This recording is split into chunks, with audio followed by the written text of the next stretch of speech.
Right then, here we are. Finally, Graham's watching. Well, that makes sense because you're here already. Right, yeah, we have another stream, another show. Sorry guys for just a moment ago. We seem to be having a few technical issues with Zoom. For those of you that use Zoom, and you would have realised in the last, I would say, what, week, Graham? It's been a bit iffy, losing connection, jumping in and out. I don't know whether it's just everyone seems to be loving Zoom at the moment, that you know, it's throwing people off the server or something. I don't know, but anyhow, so for the moment ago we had a problem. We actually started the stream and then it kicked Graham out, and then we managed to resume. So for those of you that did join, do apologise. You've been thrown out, and please come back.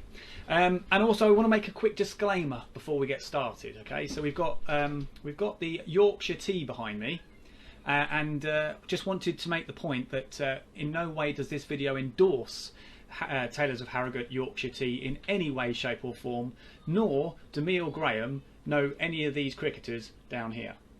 Okay, so just remember that no, this is just purely, we don't know any of these, do you, Graham? No, I've never seen them before in my life. No, exactly. So we're not sponsoring these cricketers, or these ones down there. Actually, it's that way, isn't it? We're not endorsing them in any way. We're not advertising them. We're certainly not advertising Yorkshire tea in that sense. We're not being sponsored. But what I will say is buy Yorkshire tea, because I say, this is not, they haven't paid me to say this, but I'm saying, I say it's fantastic. Right, okay, thank you. Now we are looking, I'm just getting used to a new setup. We're playing around with a few new things here, and we're trying to get used to some changes. So we're back again. It'll be a short one this evening. We're just going to go over a few things. Graham, what have you got for us? What do I have for you all? That's a question. That's a big question. Today it has been advertised that there is a new app going to be released within the next few weeks, apparently to gather information to help the government with easing the lockdown. So we are asking you guys if you feel that this app will be beneficial. The other topic is those annoying adverts that come up during Facebook games. Like at the moment, I am hooked on this game called Fug Life, and it's getting on my wick. Really is annoying me, because I get so far and I nearly complete a level, and then someone comes along and steals 30 million nicker off me. Unbelievable. And then destroys half of my country. Not on. So when you lose all your lives, your spins, you have to you get an option to buy spins, which can be anything from about £4 something up to £9, but I don't have any expendable money.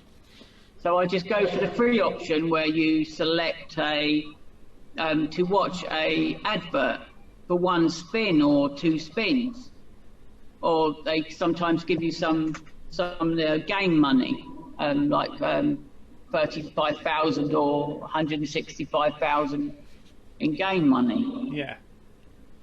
But anyway, the adverts, when they come up, there's some really annoying adverts, and there's a particular one that really grates on me.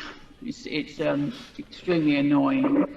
I can't remember it word for word, and I'm probably going to make a right prat of myself. But after the day I've had today, everybody, I don't really care. And you know, Graham, I think you can bring up a good point about something, you know, about annoying things in life that maybe shouldn't be there to annoy you. I mean, obviously some people maybe not so annoyed by these things, they just ignore it or somehow just phase over it. But I will say, right, now I bought a video editing software for the PC, okay, and it was a fairly easy system to use, a very easy program to use. And basically I thought, well, okay, I'll buy this. You know, it was one-off payment. You get a license and basically you're good to go, right? So you can edit, you can export files, you can upload and all this sort of thing. I thought, brilliant. It was about £32 our money, and the site. And right, so I don't want to get caught into a legal battle here, but I just want to make a point about how I, as a customer, found the service. Right, so I've gone on to NCH's website, and they're an Australian company, and you purchase from their website, which actually takes you to another page, which then you complete the details, you know, put your credit card details in and all this sort of thing, and then you hit the button to complete the transaction. So I thought, right, okay, great, I'll do that. And I went to the little checkout thing. I thought, yeah, great, no problem. Next thing I know, right, it's added like 20 quid on. And I'm like, hang on a minute, but I didn't know this, right? I didn't know this until I'd already paid for it. So I kind of thought, well, that's not right. And then I looked at my email. After about 3 or 4 hours, an email came through with a receipt saying this is what you paid for, you know, an invoice. Hidden charges, guys, all right? So you buy these things, yeah, and then you get these hidden charges, but it's too late. You've already purchased it. And of course, you know, that's where you've got to heavily rely on what you call the small print, because there's a little bit in there somewhere that will say blah, blah, blah, blah, blah, you know, and this is what you're going to get, and that's what you're going to get. But they don't necessarily tell you when you hit the button. They give it all out and say, yeah, this is how you're going to get it, this is what you're going to get, blah, blah, blah.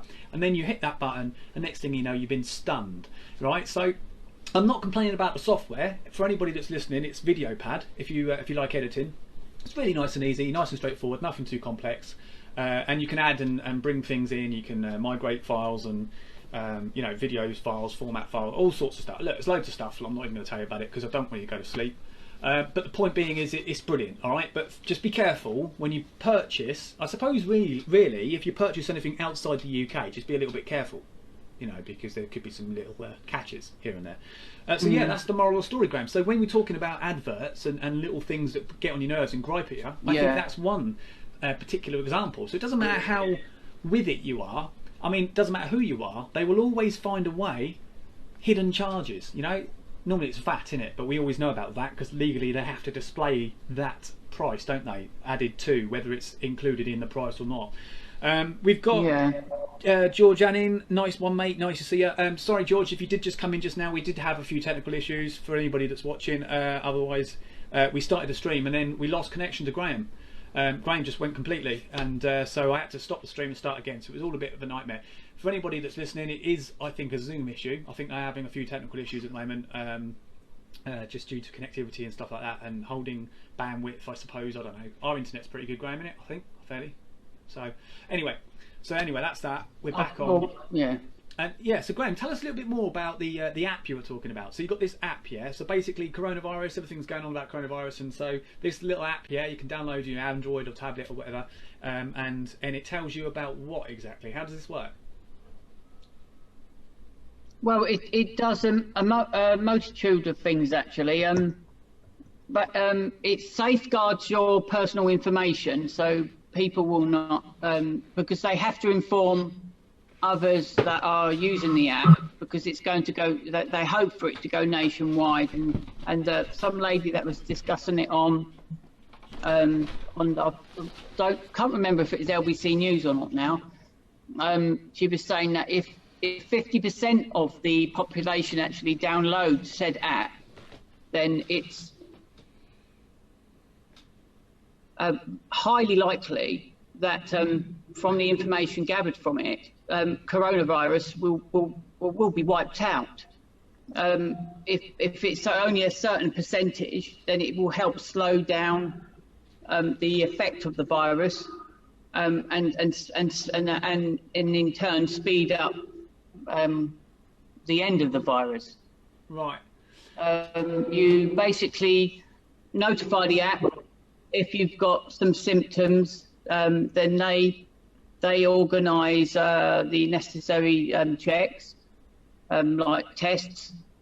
Where you go and then your results are loaded up. If you do have it, then everyone within your local vicinity in the area are therefore given the results that one person in said area or postcode or whatever has tested positive to coronavirus. It then informs those others to be more cautious and to adhere possibly to the government guidelines on staying at home, protecting the NHS, and saving lives. Right. So go on. Sorry. Yeah. Sorry. That way, it will help slow the process of the virus taking hold, and then we'll quickly speed up the end of the virus. So we can come out of lockdown. The whole idea of the app is to speed up the process of diminishing lockdown, so schools can start to go back and shops can start to get back to normal processes. Right. That's the idea of the app. I think it's a good idea, but I'm not sure yet when actually it's going to be released. Right. We're just talking about it. So it's still work in progress then at the moment, would you say? I believe they've got all the data to it. It's all completed. The app is ready to go. So, but it's not on the app sites yet, because I have checked. They're just discussing it. But after what the Prime Minister was talking about today in the coronavirus briefing, it sounds like there's a possibility that within 3 weeks, it looks like that they may start to let schools start back. Right. In phases. So we'll have to wait and see. But Right. maybe That's interesting, Graham. So basically, yeah. So kids going back to school, interesting. So basically, yeah. I suppose it's another way, of the government being able to identify who's not feeling too well or feeling healthy. I suppose they got a better idea of numbers. I suppose because everybody uses phones, don't they, these days? And it's just an app. Probably doesn't take much space up on the phone. And yeah, I mean, it's not like it's compulsory. It's not everybody will be using it. Probably people are fed up with the back teeth of it, but obviously it's helpful, I suppose, for the government's point of view, isn't it? And for the NHS services and so on, for being able to get to the bottom of it. Well, what do we have? We have a few things open here. Sorry, guys. I'm getting all sorts of notifications up, which is not included to the video, so not particularly helpful. Anyway, yeah, just before I also continue, Graham, obviously I don't know whether I managed to say this on this particular stream. It was mentioned on the previous stream before, of course, we had to restart the stream due to technical connection issues and so on and so forth, Zoom, otherwise, whatever. So basically, yeah, we've got a screen here, Yorkshire Tea, all right, and I just want to say that there is no endorsement or sponsorship at all with this stuff behind us. I do, however, like drinking Yorkshire Tea, but that doesn't mean to say we are affiliated or endorsing in any way, shape or form. And certainly these cricketers down here got nothing to do with them, all right? Don't even like cricket. So same goes for Graham as well. He hasn't got any clue of who these people are. So just thought we'd make that point, all right? No. Before anybody wants to sue me because somehow I've affiliated Yorkshire Tea with anything we're doing today, forget it, because it ain't going to happen, right? No affiliation. So, Graham, that's great. You've got to have money to be sued. Well, yeah, people have, yeah, I suppose there is that. But I think people have got better things to do than sue me, right? I guess. Really? Anyway, so we've talked about an app, yeah. That's a special thing, that. So we'll have a look at that when that comes out. Hopefully we'll see a little bit more of that soon enough. So take it if you download the app, yeah, and you've got no symptoms, Graham, is there an option for you just to respond by saying in the app, fit and healthy?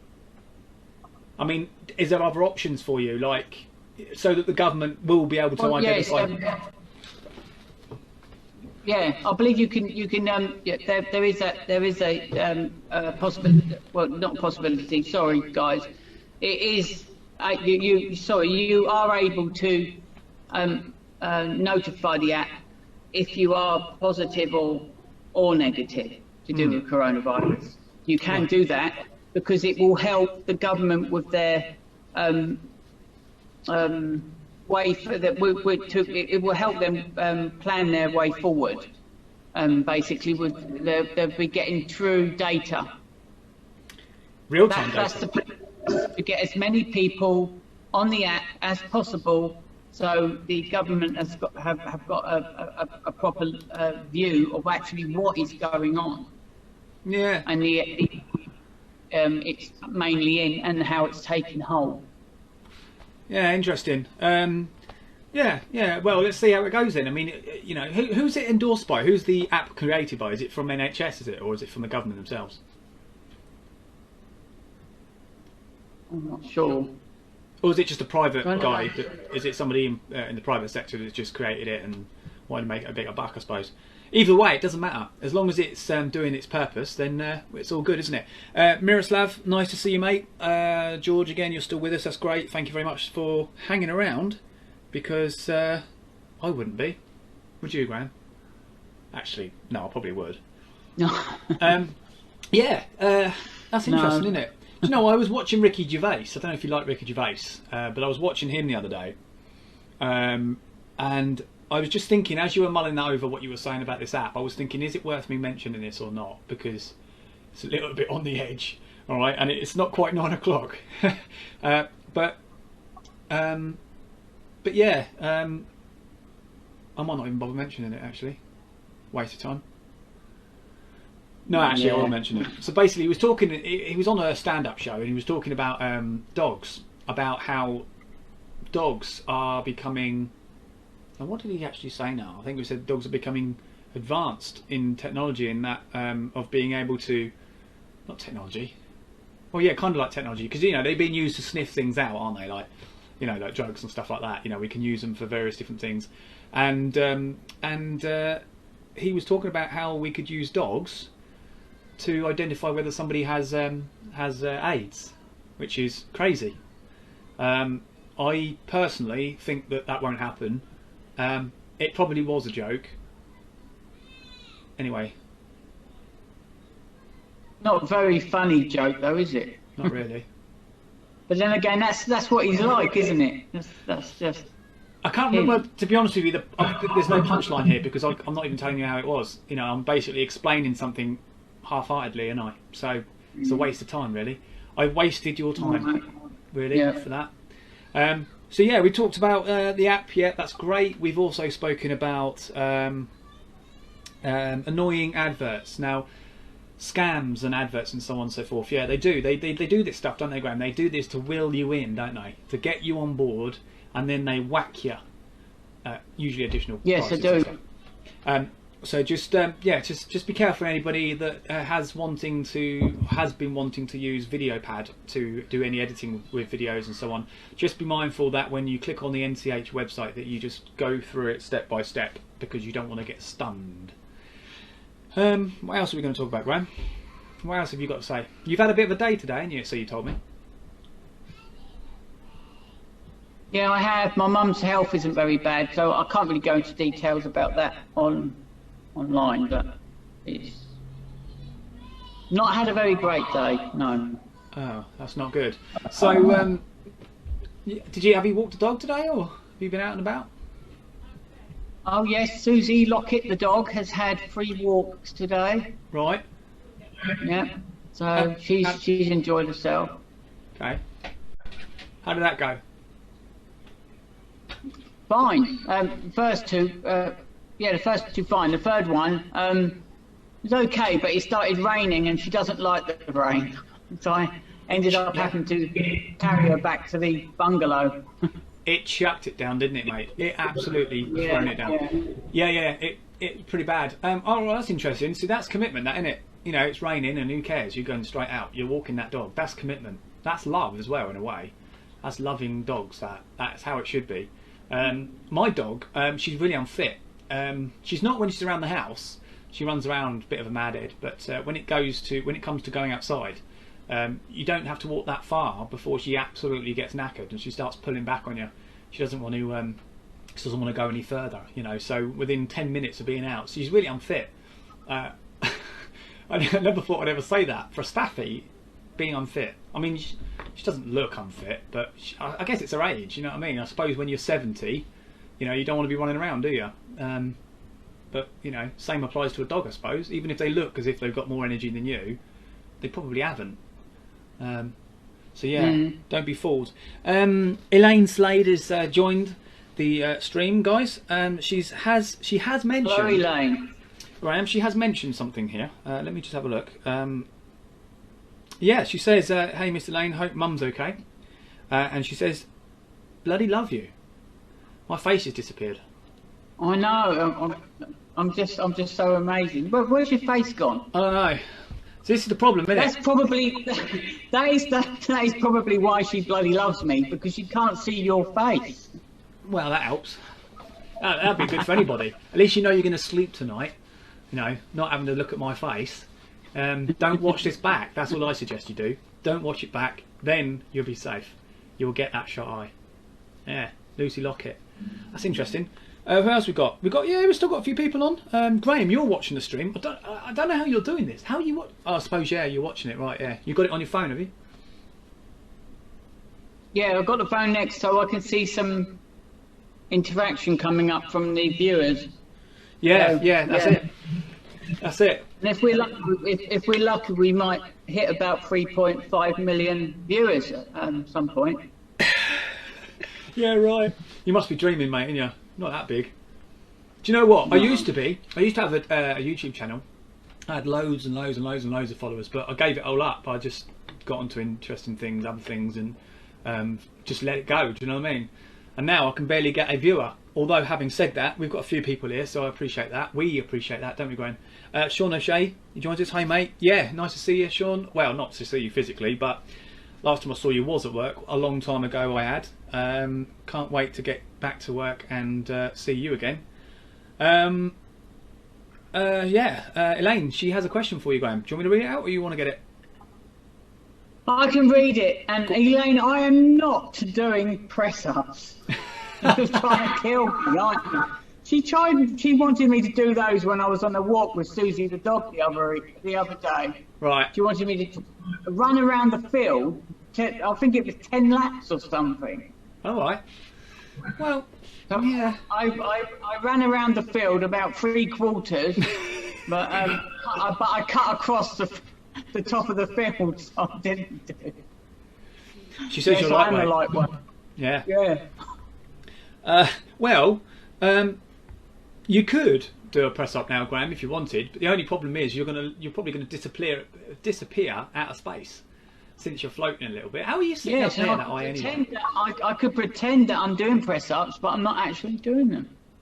No one will know. Yeah, you could. Well, they will now because you've just told them your secret. Sean, That could be something I'm actually doing. yeah, it has been a long time. Saying, Yeah, sorry, Sean. Sorry, yes, nice to see you, Sean. Yeah, it has been a long time, and yeah, I can't wait to see you at work too, mate. Graham, yeah, well, you could get away with it. Do it. Do that press up. Go on. Pump the air. Does that make sense? now, knowing Elaine, because she Right. has a dirty mind, you probably think I'll be doing something else. But no. Yeah. Well, I don't know about you guys, but I've been sitting here for as long as we've been sitting here, and I've got to tell you that these people down here playing cricket, not one of them have moved yet. Now that's laziness. Yeah. Yeah, I'd say. Nice house down there, though, isn't it? Cottage. Yeah, it's quite nice. Is it Emmerdale? Yeah. No, well, it's Yorkshire tea, isn't it? It's somewhere in Leeds, Yeah. or Bradford, or York, or wherever you want to go. Where is Yorkshire tea initiated from? Oh, Harrogate. Harrogate. There you go. Look, Harrogate, Leeds. Harrogate. Harrogate. There you go. It's near Emmerdale then, isn't it? It is. Yeah, it's not far. Somewhere. Not far at all. Yeah. So yeah, it's been a pleasure, Graham. Graham's actually working today, so credit to him for coming on the stream and showing his face. It's nice to see Graham every now and again. I, on the other hand, well, yeah, I'm here. Been a bit bored today. Haven't done a lot. Being a man of leisure. Man of leisure. Well, yeah. I was actually thinking, because of this whole coronavirus thing, and I have been furloughed myself, I was thinking, since I'm getting really ridiculously bored, it's almost a month now. I think it's roughly about a month now since I've been out of work temporarily, and thankfully, I should say. And I was thinking about maybe some strawberry picking or something, just doing something, just why not? Because I don't know if you know this, Graham, and you probably do, and the viewers as well, that at the moment, given everything that's going on with the coronavirus, the strawberry pickers and the, I'm going to say foreigners, but call them as what we will, they usually, as people know, they probably or usually do take on those volunteers, and they pay them, I do believe, as well. to pick the fields and so on, and so they're not getting those people there at the moment because of the lockdown, and so the farmers are looking for workers, and of course it is paid work, so I understand. And I was thinking, yeah, well maybe I could just do a bit of strawberry picking or something. I mean it is what it is, isn't it? It's not great, but at least it's active. At least you're getting active and you're keeping outside. You're staying outside. You've got a purpose. It's still. Are you a key worker for picking a strawberry? I suppose you are, really. A farmer's a key worker, isn't he? Is he? Well, yeah, most definitely. Well, yeah, because at the end of the day, I mean, I wouldn't have a problem with them working, would you? Because, I mean, after all, they're in a field. Half the time they're on their own anyway. Not a person in sight. So I can't see how it's an issue for them. Surely they've got to continue to work. And, of course, we all need milk, don't we? We all need milk. So, not just milk. Eggs. Beef. Whatever. Well, yeah, technically, animals have got to eat, haven't they? So you can't neglect them. So, coronavirus or not, you've got to get out there and help those animals. Yeah. Just want to also say that if anybody else looking for some part-time work whilst they're in lockdown, have a word with a farm. I haven't actually done that yet. I was thinking about it though, Graham. Do you know what I mean? I mean, not even that. You can work at supermarkets stacking shelves or something. I mean, again, key work. People need those people to do those jobs. You know what I mean? Even if it's temporary, just to make up that 20%. You know what I mean? It's worth doing, isn't it? What do you think? Yeah. Yeah. Yeah, I think it. Yeah. So if there's anyone out there that wants to do that, Elaine, I don't know if she wants to get out of the armchair and do a little bit of work. Bless her. Yeah, oh well, yeah, why not, Elaine? Or anybody really, anybody that's not working would like to work. In the point of being bored, maybe going out there and doing the bit. Do you know what? I've got one mate of mine who he lives up the road from me actually. He did come onto one of our streams previously, Graham. Paul, his name is, and he came on. He's an absolute legend. He's an ambulance driver, and he. Oh wow. Yeah, and he actually got tested, and thankfully he came back negative, but. There was a little bit of a concern because he was working around those that were of the virus, that had contracted the virus, and so he was a little bit worried that he would have got it, but thankfully in his case he hasn't. But anyway, I mean, ambulance driving, I mean that's a busy job right now, isn't it? Can you imagine that? You're always out and about, aren't you? Can you imagine how busy you must be? I don't know. Any ambulance drivers out there? I take my hat off to ambulance, paramedics, doctors, nurses. I really do. Yeah. And carers as well. Because if it weren't for the good carers within care establishments, the likelihood of the infection, the virus is going to be more sky high with their patients, which will end up in hospital, which will then put the strain on the NHS. So, yeah, yeah, I suppose you're right. like Yorkshire pudding, that puts a strain on your belly, doesn't it? When you eat a roast dinner, talking about Yorkshire tea, yes. Yorkshire pudding, you can only have a certain amount of it, innit? It's really filling, isn't it? Have you noticed that? Anybody else noticed that when you have Yorkshire pudding? My mum, years ago, she used to, when we used to live at home, me and the sister, we used to have roast dinners on a Sunday, and it was a religious thing. We'd always have a roast dinner on a Sunday. And the roast dinners used to be absolutely ginormous. Absolutely. Like literally the plate, you couldn't even see the plate. It was full up to the brim, right? And it would be a bouncy castle. the Yorkshire pudding would be a bouncy castle. My mum used to make lovely Yorkshire pudding, by the way, but it was just the amount she made. It was always huge. It was like a big tray full of, just full of it. And yeah, I know, I do remember it. And I used to remember finding it hard to eat a roast dinner on a Sunday because of that. I think that was one of the reasons where it just totally weighed you down. But anyway, so that's that. Yeah, NHS, yeah, really good. There was something else I was going to say.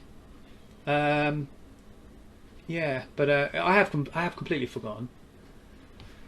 So what have you been doing then, Graham? So you walked the dog today then, yeah? You've been feeling all right, have you?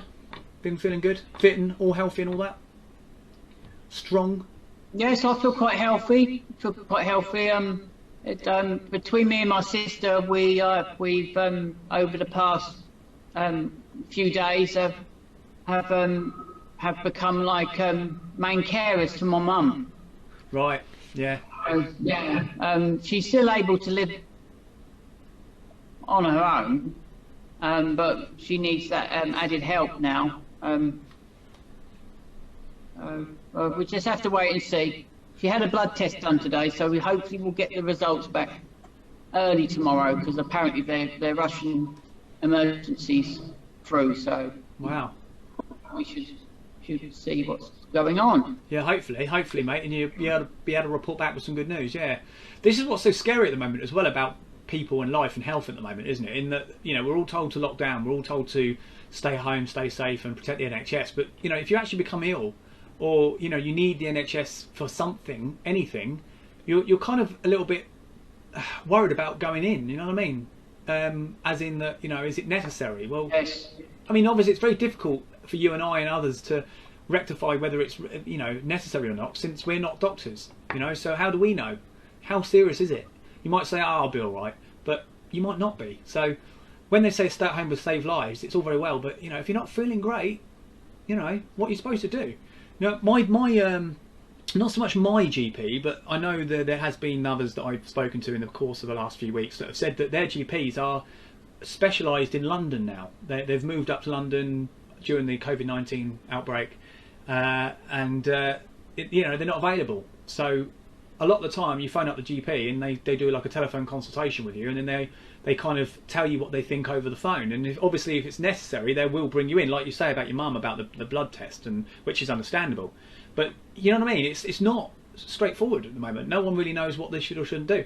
You know, I'm just going to mention to the viewers, is that as I said to you earlier, Graham, I think I've actually got a hernia. It's not something you want to talk about, not publicly anyway. But I mean, you know, you know, and I you know, it's in my belly button though, you know. But I don't know if it is a hernia. It just feels a bit weird. But anyway, like I say, but what do you do about stuff like that? Not like that. Is it a necessity? Is it serious enough, you know, to get out there and put some more pressure on the NHS? I don't know. Either that or my belly falls out and all the bits come out with it, but that's too much information. Don't need to go into that. It's not 9 o'clock.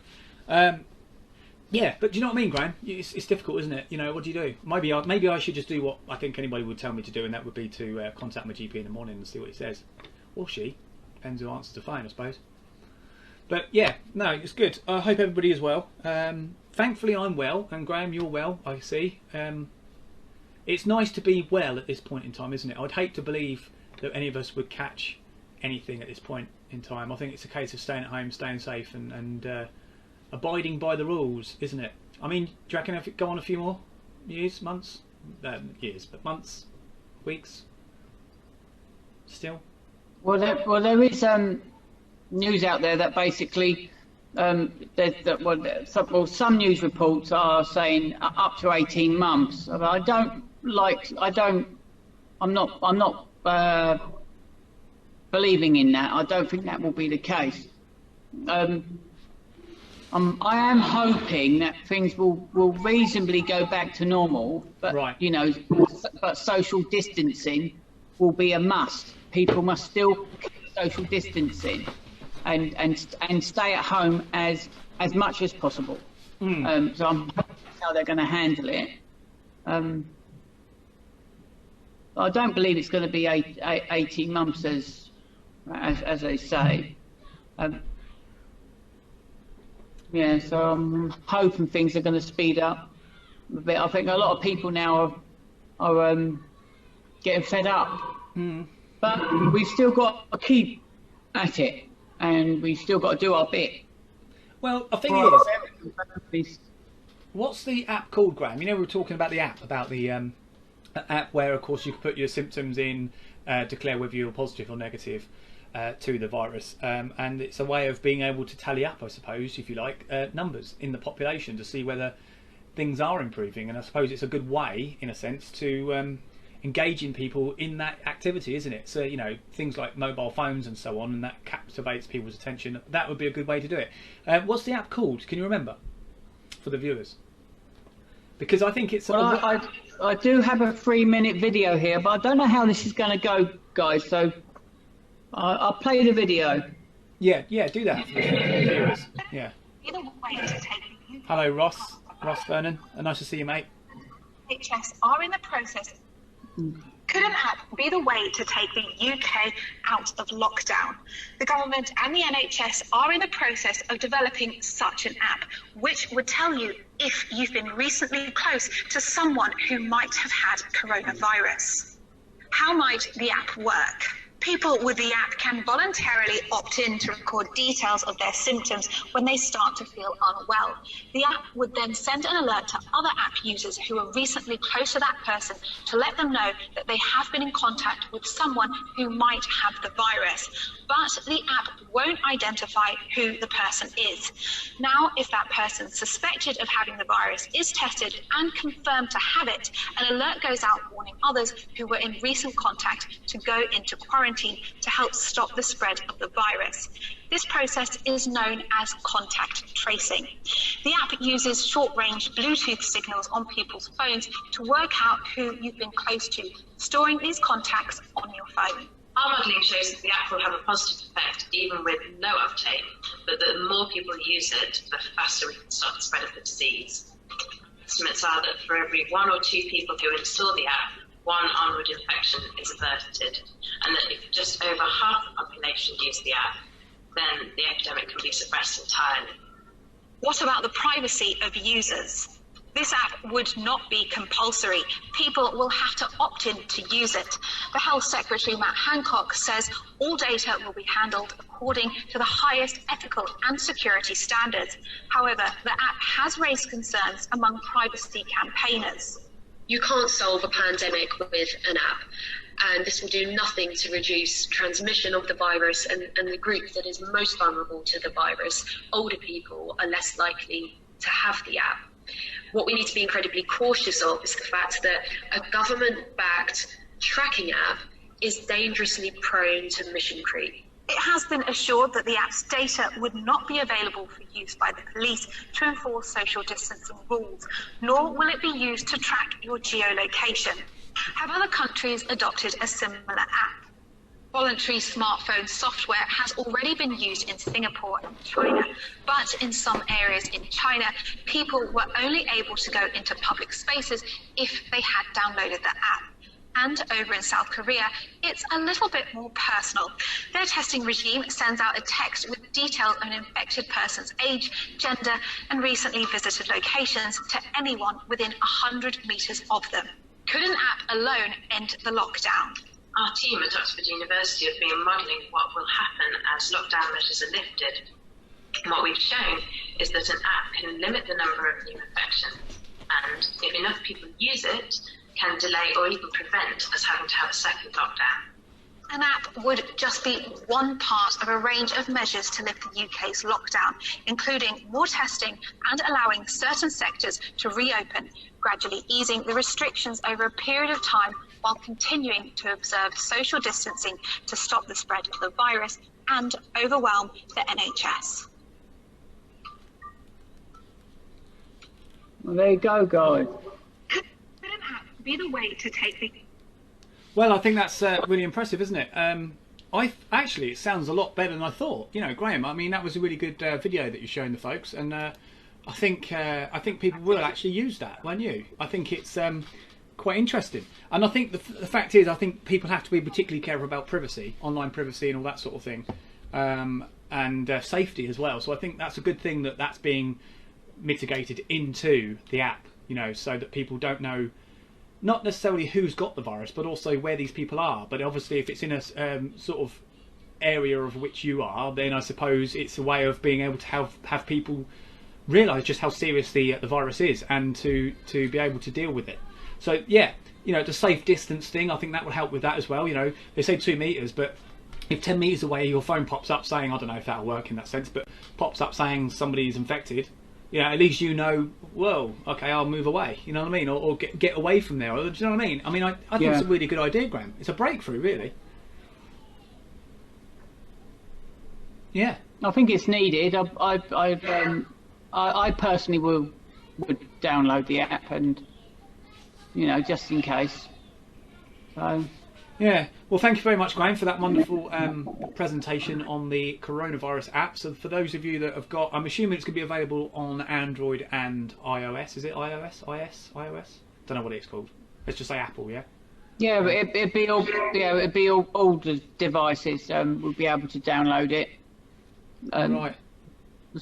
Which is amazing. So it can get to all four corners. Right. Just a quick one, guys, and this is a very selective subject. All right. Russ Vernon is particularly more probably interested in what I've got to say here, only because it's about football. But I'll make it quick. Okay, make it very quick. He, of course, like me, is a Leeds fan.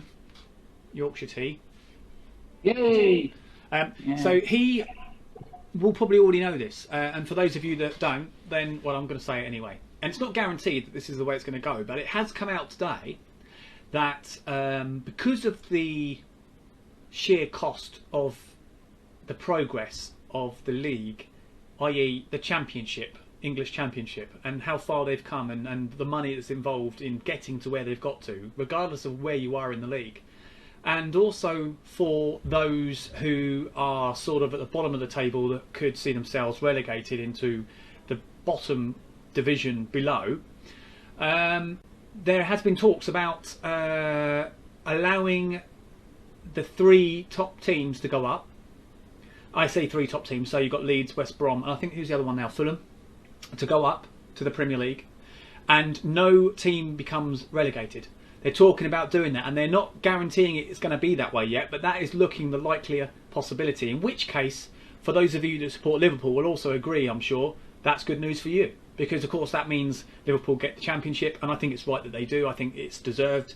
Brian Hall's watching. Nice to see you, Brian. So it's no guarantee, but they are saying that they're looking at promoting the 3 top teams as stands in the Championship to go to the Premier League and not allow any relegations from any leagues in the English Football League or leagues. So that's interesting, and that'll be good because, of course, I think it would be harder for those, as I said, if they had to get relegated based on the standings now. I think that would be a far bigger punishment for those that could potentially have got themselves out of that slump. You know what I mean?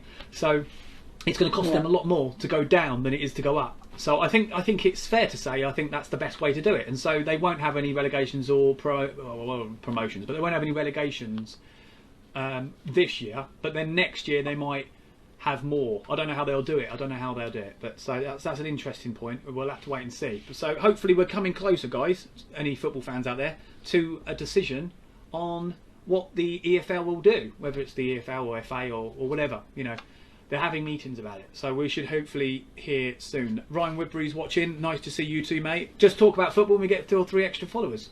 That's cool. So that's my football bit done. Nothing more said about that. But like I say, I wish I could give you the facts. I wish I could say to you that that's what's going to happen, because that would be awesome. You know, there's so many people out there that I know that enjoys football that want to know now. It's getting beyond the point now where we just want to know. You know, we just want to know whether we're going to finish or what are we going to do. Anyway, what about you, Graham? Is anything I'll bothering say you something anyway. Leeds have been playing quite well, though, haven't they? They've been on a nice wave. Well, yeah, not just Leeds. I mean, there's, like I say, Fulham and West Brom. I mean, as much as you know, other teams around us have had their moments of success in recent weeks or past weeks, so have Leeds. But they've also equally had slumps as well. We had a little bit of a slump for a little while, you know. But I think there's a lot of good football being played in the past year, and it would be sad, I think, to say that you know, that they would end up deciding to erase everything that's happened this year, because quite honestly that makes no sense, because to erase everything this year and then start up again in September, October, as August, September, that makes no sense. It makes absolutely no sense whatsoever, because you know, starting again, well, what's the point? You might as well finish. I mean, after all, there's only 9 games left in the Championship. I mean, 9 games, that's not a lot, really. And then I don't even know how many's in the Premier League, but I think it's probably less than 9, because the Championship has got, I think, what, 46 games a year, whereas the Premier League got 38. So I would imagine, and I think the Premier League starts just before the Championship. No, actually, no, it doesn't. No, the Championship starts before the Premier League, because I think it has extra games. So if the Championship got 9 games, then I would imagine the Premier League have not far from finished. I can't imagine they've got many games at all. Somebody might be able to tell us in the comments, actually, just how many more games the Premier League have got left to play. I reckon it's within 6.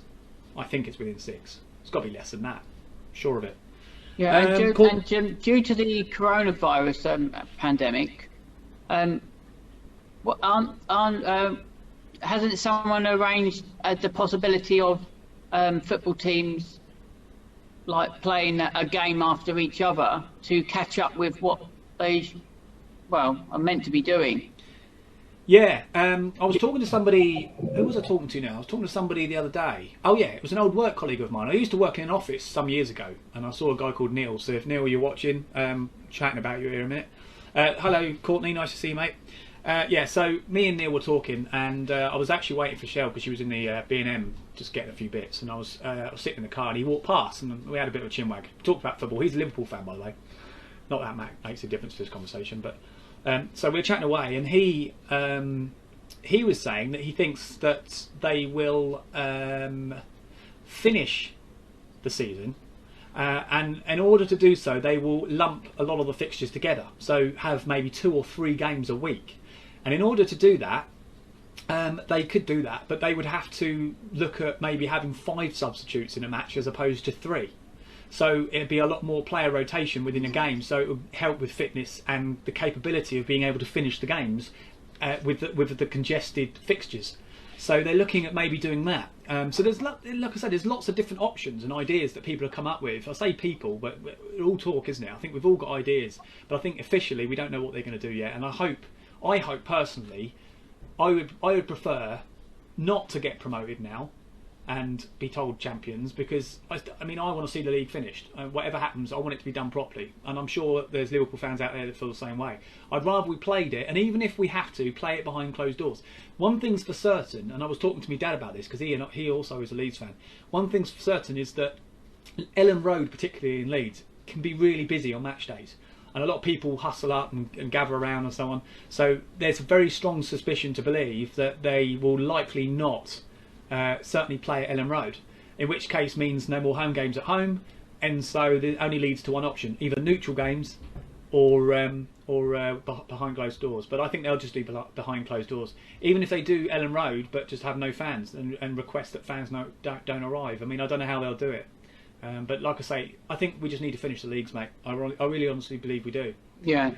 Because there's a lot of money gone into it, and like I think it would damage. I think it could really do some damage to the likes of Leeds if they just completely wiped the league now. Well, Leeds and like other clubs, certainly in the position that Leeds are in, would have invested to get where they've got to now. They would have spent money, invested heavily, and so to think that all that would have been erased, there's money that's been spent that's gone to nothing. So that's going to be a huge money pit, isn't it? Oh, it's going to be a hole in the pocket, surely, for the season following. You know, I just don't think you can erase what's already progressed. You just can't do it, you know. So we'll have to wait and see. Charmaine Simmons is watching. Nice to see you, Charmaine. Yeah, we've got a few people coming in. I hope we're all well. I hope we are all healthy and not suffering from this dreaded virus. Yeah, I think they're talking about us gone through the peak now, aren't they, Graham? Or we're going through the peak, wouldn't you say? Or not? Yeah, but yeah, they have done. They've today they're saying that we have. They feel that we've gone through the peak. We're starting to come down now. Right. But there's always that possibility, if people stop the social distancing and not adhering to the advice that have been given, that there's going to be a sudden uplift, a second peak, and that's what they're trying to avoid. So we're looking at probably another week. Another 3 weeks potentially, or 4 weeks, another month maybe. Well, by next Monday, by this Monday coming, yeah, there's a possibility of them lessening the lockdown slightly with regards to, I believe schooling was mentioned in the briefing today. So that's good news. Well, yeah, get the kids back to school, driving me mad. And you've got McDonald's and KFC and even Weatherspoons issuing statements that they Weatherspoons are hoping to start opening up from around about the first week in June. Staggering, apparently, and McDonald's certain areas that they're going to open their restaurants for drive-throughs and delivery. So we're still looking at another 4 weeks potentially. Well, no, the McDonald's. I think that's coming. That's going to be soon. I think McDonald's and that is going to be within the next week or so. But the Wetherspoons is slightly later on. Right. But it's only for drive-through and deliveries. Right, okay, that makes sense. I mean, I will say, I don't know if anybody that's watching would also agree with me, but it's been really tough not being able to order an Indian takeaway. A couple of nights, Michelle said to me, she said, what do you want for dinner? I'm like, what do you fancy? And I said, I don't know, I really fancy an Indian. Can't order one. Unbelievable. You know, I really want an Indian. Aren't they doing deliveries? I thought they were doing deliveries. Don't know. Don't think they are. Well, the children at home today, everybody, have got one of those bargain bucket things from Flaming Chicken. So that's come this evening. So you're getting a flaming chicken, are you? Yeah, Flaming Chicken. Not bad, is it? Yeah. None of that chicken licking then, eh? No chicken licking. So, we've got Laura Napier. Nice to see you, Laura. I haven't heard from you in ages. I hope you're okay. I hope your brother's well. Yeah, I mean, chicken. I had some chicken the other night. I'll tell you what, I've actually had these fish. It's like fish in batter. Like, they look like, what do they look like? They look like, yeah, like chicken drumsticks. Not chicken drumsticks. Chicken nuggets. That's what I was thinking about. They look like chicken nuggets. But they're really nice. It's like really nice fish, and they're in batter, but it's like a light, crispy batter, not like really heavy, greasy. Do you know what I mean? Oh, it's just they're really nice. Is this from a normal chip shop or? No. Or I think we got them from the food warehouse. Oh yeah, Iceland. Yeah. Iceland. I thought you was going to say Iceland. Yeah, the store, not the country. But yeah, they're really good. They're really good. Yeah. So yeah, I've stopped drinking the gin so much. I've laid off that a little bit. I don't want to get too fat. You know what I mean? Saying that, I've got a sip now. Got a little drop. But yeah, you got to have a little bit of a drop here and there, haven't you? I do like my Yorkshire tea though. I do like the tea. And for those of you that are watching, I did say earlier that I'm not in any way endorsing Yorkshire tea as the tea to drink. I'm not being sponsored by them. There is no reason why I've got this behind me other than it being that I'm a bit weird. But you know, that's nothing out of the ordinary for those of you that know me. Just thought it looked nice, and the cricketers down there having cricket game, not even though they're not moving. Said it earlier, but yeah, Graham, it's nice, isn't it? It's nice to get some background behind you. It is. Yes, I didn't realise that this Zoom program could do it, but I've got the Northern Lights going on at the moment. Yeah, well, I mean, it's not quite dark out there, but I mean, quite impressive. Yeah. So what's the plans for tomorrow then? What have you got going for tomorrow? I mean, what's everybody doing in the stream? We got anything planned? I'm actually waiting for a delivery, but it's not going to come for a while. I'm waiting for a new webcam because for those of you that are watching the stream, you'll see that this webcam in particular is not the greatest. It's very grainy. It's 720p resolution. But, you know, it doesn't seem to do it for me. So yeah, I'm going to get some new kit so you can really see the colour of my eyebrows. It's going to be good. I'm waiting for that. So, because it's not essential, it's not going to come like, you know, within a day or so. I think it's going to be about 3 or 4 days. But even still, you know, no, it's quicker than Wish. It's quicker than Wish, mate. Yeah. I'm still waiting on those 3 orders. You know, one of them is about nearly 2 months. Right. Yeah, and then 2 others are about a month and a half. All right. Where are they coming from? Or is it just because it's not essential? Guess. China. The home of the coronavirus. Possibly. Everything seems to come from China. Do you know, I will tell you, I've got a computer case. You can't see it at the moment, but my computer is just next to me here. And so it's a glass case, you know, a see-through case, and it's really fancy. It's a nice small case, but I've managed to get everything I need in there. Completely custom built, but I bought the case from. Well, I didn't know this. I bought it on Amazon, but it actually came from China. And the point here is that you don't even realise just how much does come from China. I don't think we really want to be upsetting them in a way, because we won't have anything.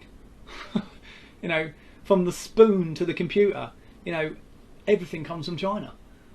So God forbid we upset them. But then again, there's good reason to do so if we were to. So anyway, we're not getting on. Well, to that, the blame and the sole fault of that is all down to the consecutive governments that every country's had. They've allowed the situation to get out of hand. You know, people should be buying locally. to fester, you mean, like mouldy cheese? They've let it mould. They've let it grow. Yeah. Yeah. Yeah.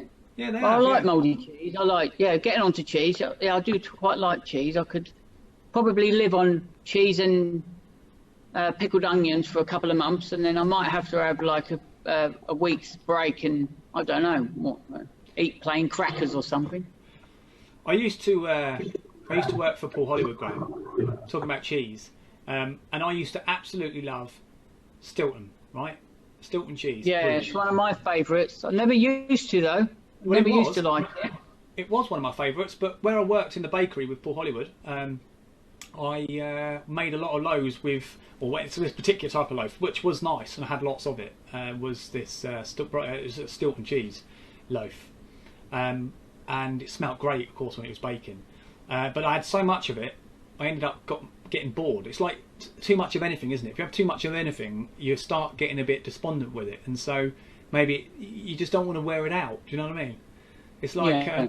I mean, I can never get bored of chocolate, obviously. I don't think it's possible. But there are certain things that you think you love that you'll eventually get so fed up with you won't bother having again. So I take it or leave it now. You know, it's sad. There was a story where I absolutely loved crab meat, all right? And I bought some crab some years ago. I was ill, food poisoning with it. Never touched it again. I was really ill. I bought some crab down at the Folkestone market. Well, the thing was, there's a story behind it. I bought 3. If I remember rightly, I bought 3 crabs, and I got them home and I sorted them all out. And then I gave some to my grandparents, and did I give some to my dad? I'm not sure. Anyway, cut long story short, that night I had some of the one that I kept back, and I became really ill, and I was up all night sick.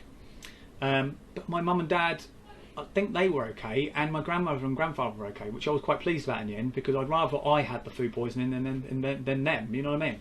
But it was just as well, out of the 3, I was the one that got the food poisoning, the others didn't. I'm really pleased. I mean, that was just a bit of luck, wasn't it? I mean, God forbid if my nan and granddad got, food poisoning from crab, that couldn't have been good. No, but it was evil. You would have never forgiven yourself, would you? No, not at all. But it was evil. So if you ever get crab, guys, as much as it's nice, I can't remember. It's been that long ago since I had it. I physically stopped eating it. Not that I ate it often anyway. I always liked crab. You know, like if you go to a seafood restaurant or whatever, you have a bit of crab or lobster or whatever.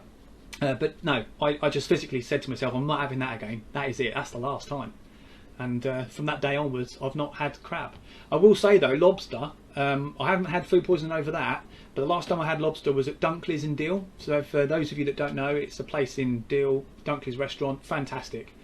Really, really nice place. Expensive, but then you're buying quality. You know, it's good food.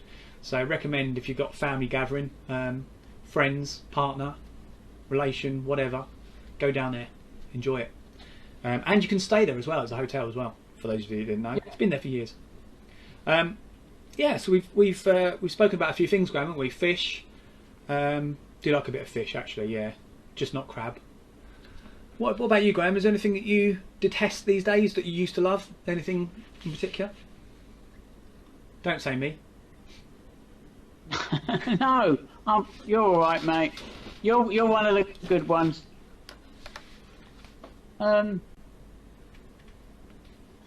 Good question. No, I quite like most foods. Yeah, I haven't really. Oh, I'm not too keen on I don't like tripe. I really dislike tripe. I talk a lot of that, don't I? You do, yes. Yeah, the texture of it and the smell. No, I'm not a fan of tripe. Never tried it. Anybody tried it? Tripe? Never tried it, mate. But I have tried deep fried small intestines, pig intestines, and it's very, very nice to eat, right, when you're drinking an alcoholic beverage. Explain to the viewers, what does it taste like? Oh, well, I haven't actually had them for years, but they're very crunchy. Does it taste, has it got a strong taste like liver? There is a distinctive taste to it, but it's not a nasty taste, and it doesn't, and the linger it has in on your taste buds gradually, I'll use the word dies away. It's not a strong flavour. I wouldn't be able to eat them then, but I never thought that I would like something like that. But it is honestly quite nice, and in fact I renamed them earlobes, because when they're like they're cut into, I don't know, about this length, and they're deep fried, they end up looking like an earlobe. So, but yeah. So what when you say intestine, are we talking any particular? We're not talking human intestine, obviously, Hannibal. We're talking what? Sheep or pig?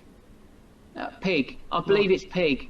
I will have to double check on that, but I'm sure it's pig. Does it take long to cook? It's one of the. I think you can call it a Filipino delicacy in a way, and it's something that you have with, like us when we go drinking. Not that we do at the moment, but if we did, we may have some peanuts or crisps or something to nibble on whilst we're knocking back the lagers or the shots of whiskey. Salted peanuts. Always buy the packet. Don't take them off the bar. No, because you just don't know what else you're taking down with you. Especially in the time of coronavirus. Not that you're going to have that, because you're not going to the pub anyway. But even after coronavirus, you go in a pub, you see some peanuts, forget it. Just leave it. Exactly. Well, no, I mean, eat peanuts, but just get them from the packet. Just don't eat them off the bar. Do you know? No, I wouldn't. I would never. Did you know what? I actually don't believe I've ever eaten peanuts off a bar anyway. Do you still get it these days? Do you still get peanuts on the bar these days? No, I think they stopped it because of the research that was done. But you still get peanuts at buffets, and people still go when they go to their parties, and they go off to the toilet. Do they all wash their hands? Yeah. Well, hopefully after this current pandemic we're going through, people will become more cleaner, because I believe we have, as a nation, become extremely lazy with basic hygiene. Because life is, I suppose, part of it is that life is such a rush, and there's so much to do to be able to survive in a short period of time. But then what's 20 seconds to wash your hands?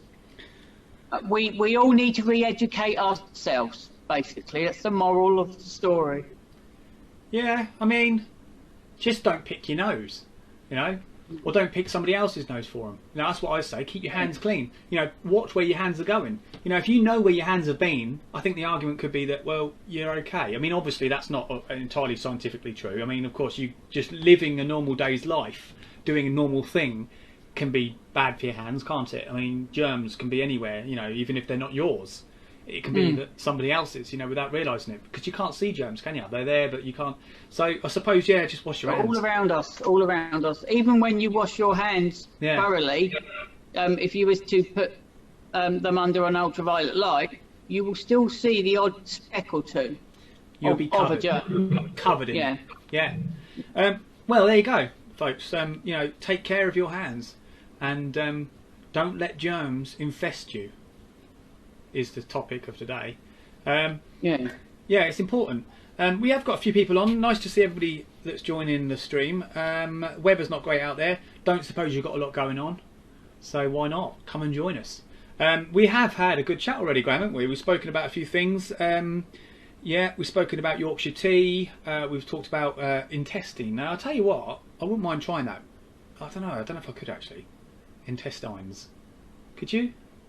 I don't think. What about the viewers? Would any of you lot try intestine, or unless have you, or just no, and you're not going to go there? It's like haggis, isn't it? I've never tried haggis. I'm sure somebody on the stream that's watching has tried haggis before. It just doesn't appeal to me. I don't feel the need to want it. It's like weirdly enough, I talk of haggis and say no, I don't want haggis. Don't forget it. But when I talk about horse, I like horses, by the way. But let me just add, I want to try horse. So that's a bit weird, isn't it? I don't want to try haggis, but I want to try horse. Weird, isn't it? Well, one year I went on a holiday. Yes, I went on a holiday, people. Don't go on that very often. Quite a few years ago, actually. Went with a friend of mine, and we were in Turkey. Yeah. And, was it Turkey? No, Lanzarote. Sorry, guys, Lanzarote. Yeah. And we went on a walk, and I think it was about 6, 7 o'clock in the evening, and the sun was going down, and it was no, hang on, I'll get it correct. No, it must be about 7 or 8 o'clock because of the sun going down. And we came across this restaurant. It was quite packed along the coast, and we went in there, and we decided to have steak.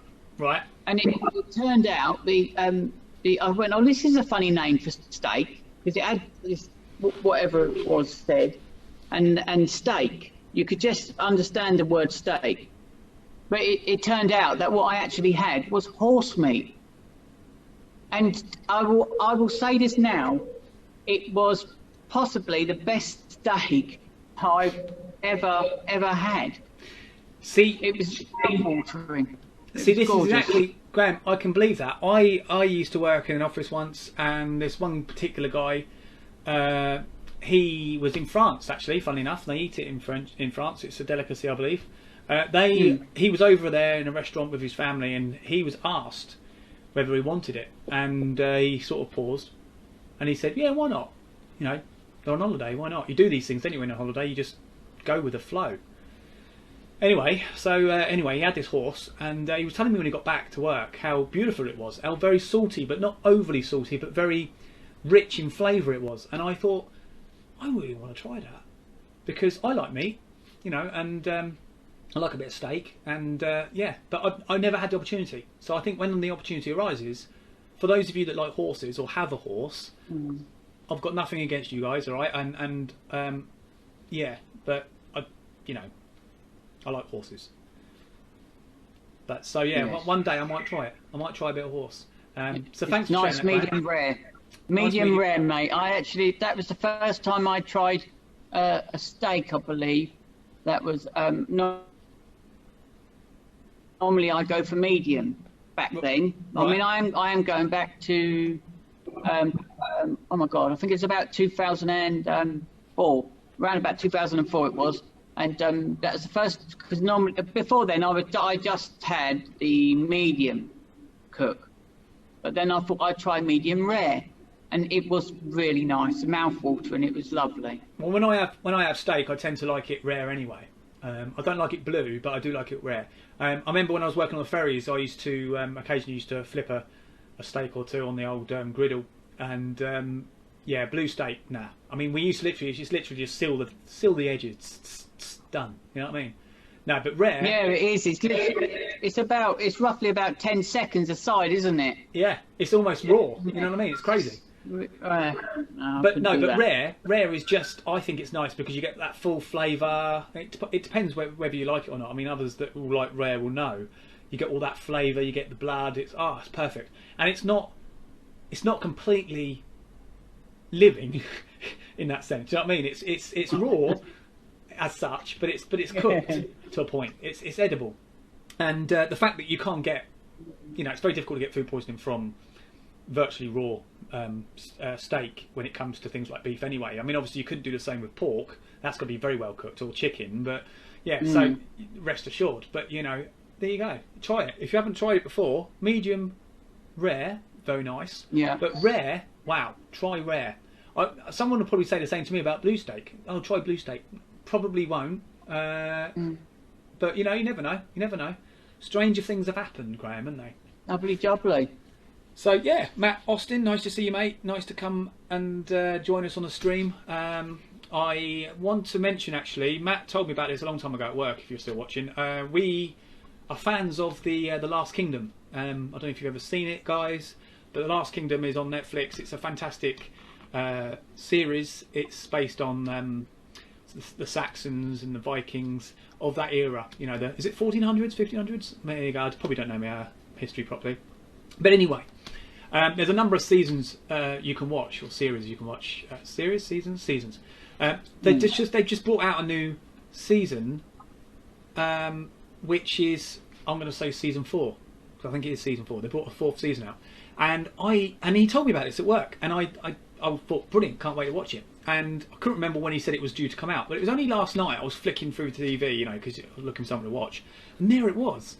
I thought, oh wow, you know, so I got really excited knowing that I had a whole season of The Last Kingdom to watch, and I started watching it last night. I fell asleep, but I watched about 3 episodes and absolutely loved it. So for those of you that haven't seen season 4 of The Last Kingdom, please watch it. You'll love it, absolutely love it. And I'm not going to say what happened because obviously I don't want to spoil it for anyone, but of course Matt will know, and he's, I think, watched it already. Brilliant, absolutely brilliant. And that also tops off the subject of Game of Thrones. Completed that as well. I've watched all of that. So yeah, that's sad that I've watched all of that. And I was looking for the box set, Graham. I was looking to buy the box set. And do you know what? Right?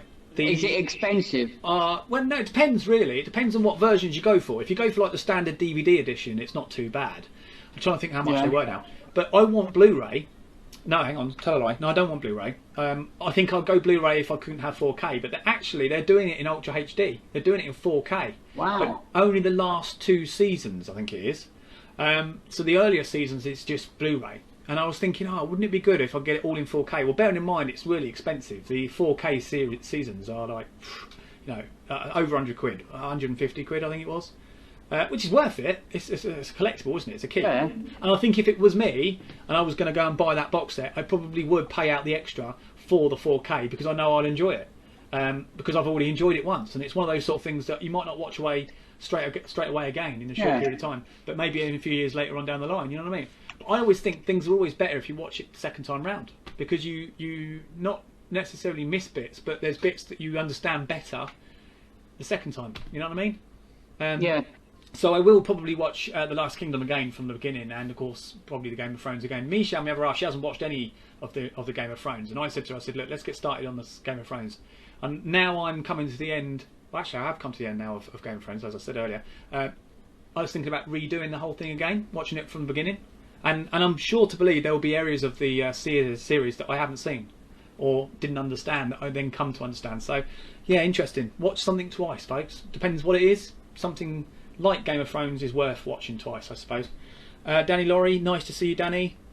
Me and Danny, just for the viewers' point of view, we used to play GTA when it first came out, GTA 5 on the Xbox. That was years ago. I haven't seen you in ages, mate. Yeah, so covered quite a few things, Graham, haven't we? You're working tonight. Are you expecting a busy night tonight? I'm hoping not, because I had a bit of a night last night, and then that sort of carried on into the day, personally with a relation of mine. But I'm hoping not to. I'm hoping not. I want an easy night shift if possible. But then it's part of the job. If I have to get my hands dirty like last night, I'm going to have to do it again. Well, yeah, that's the joys of work, isn't it? I will need to get ready soon to go, though. So I'm quite happy if you wanted to continue with the...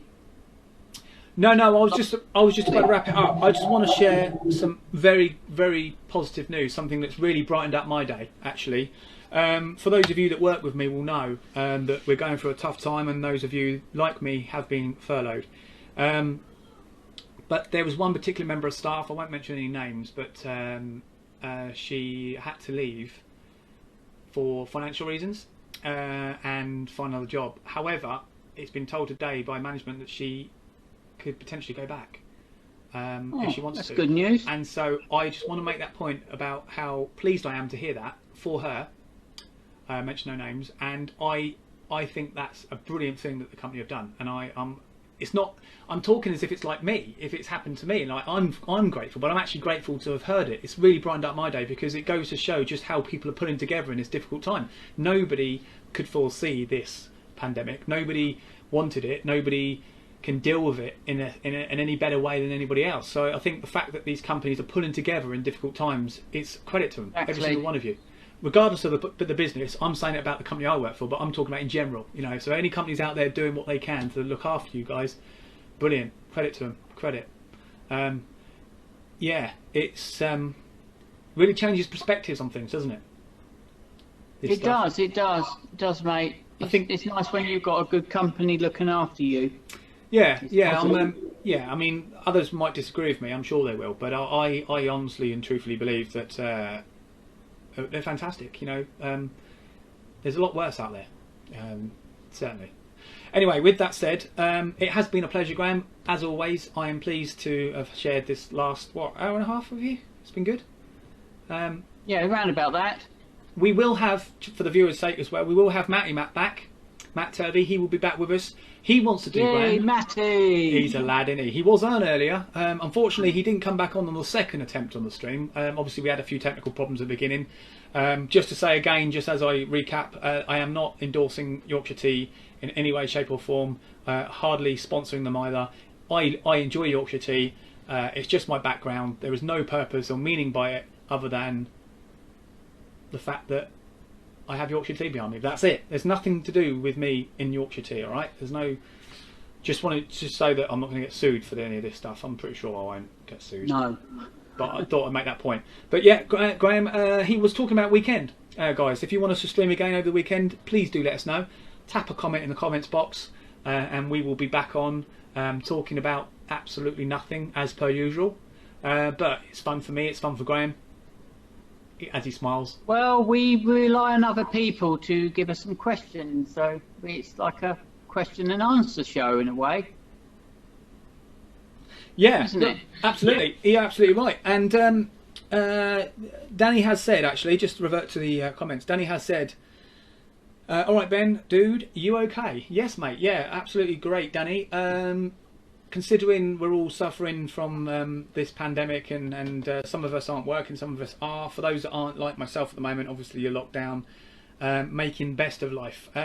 Yeah, I've never seen so many four walls, or the same four walls, as much as I have in the past few weeks, but it's the same for everybody. And this is why I'm doing this as well, guys. You know, yeah. I want to associate with people, and you can't go and knock on a friend's door and go in for a cuppa at the moment, can you? Whether it's family or friends. So this is one way of doing it, and I'm pleased to say that I was able to talk to you as well, Danny, so thank you. Wyatt Russell, nice to see you too, mate. Like your music.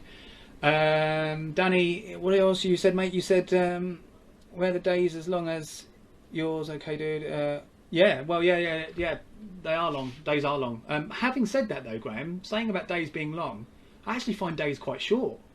Days are flying by, and if I'm honest with you, I will say this, I'm not even sure what day of the week it is. If you was to ask me what day of the week it is now, I wouldn't be able to tell you. And that's a fact. Yeah, I think a lot of people have had that issue as well. I mean, yes, last week I thought Saturday was Sunday, and it obviously was not. Yeah. Yeah, a lot of people are getting confused. Yeah, it's just every day's the same, isn't it, at the moment? This is why I say, guys, I might get out there and... Every day, I suppose every day is like a Sunday. It's more... chilled. Family, isn't it? Yeah. Basically, yeah. That's a good way to put it, Graham. Every day at this time is like a Sunday. I agree with you there.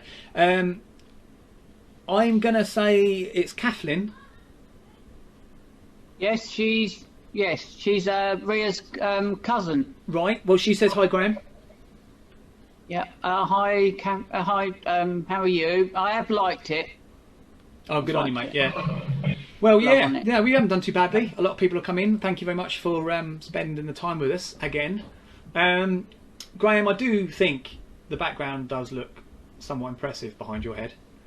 I think you do suit a bit of colour. Yeah. Yeah, works very well. So, what do you reckon then, Graham? Should we come back on the weekend then with our man Matty Matt?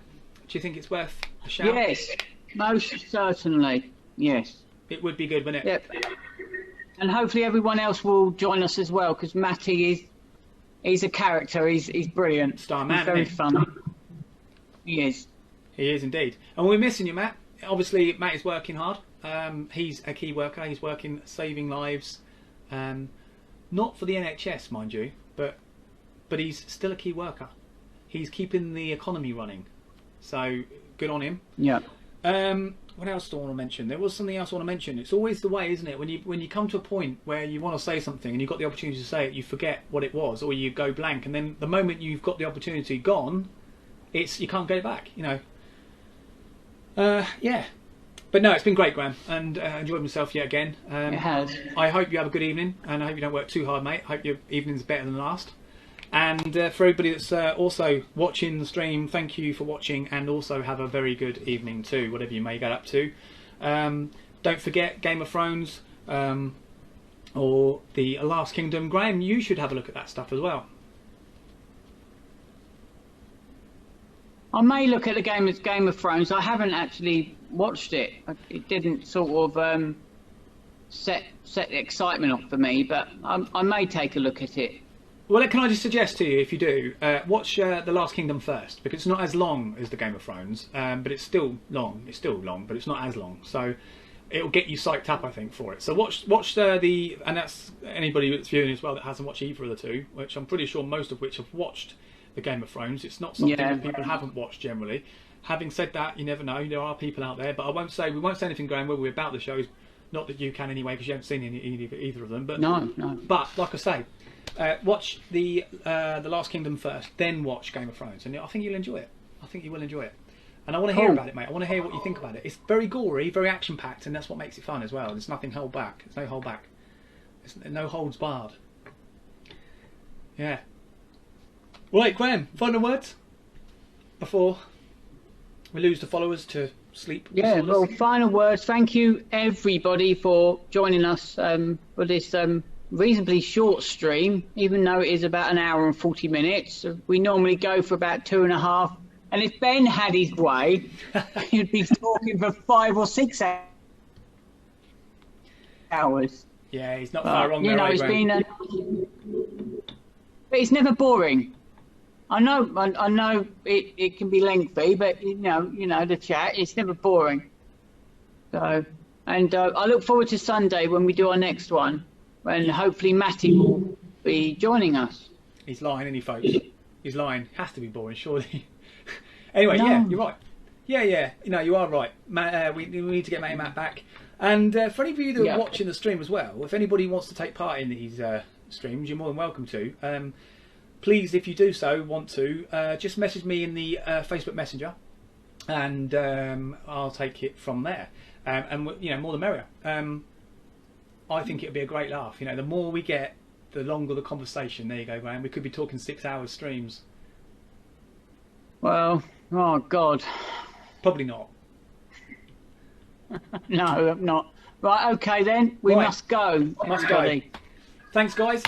And thank you, Graham. And have a good evening. And we'll speak to you all again very, very soon. Good stuff. Okay, thank you very much, Ben. See you later. Thank you. Thank you. Bye for now. Bye.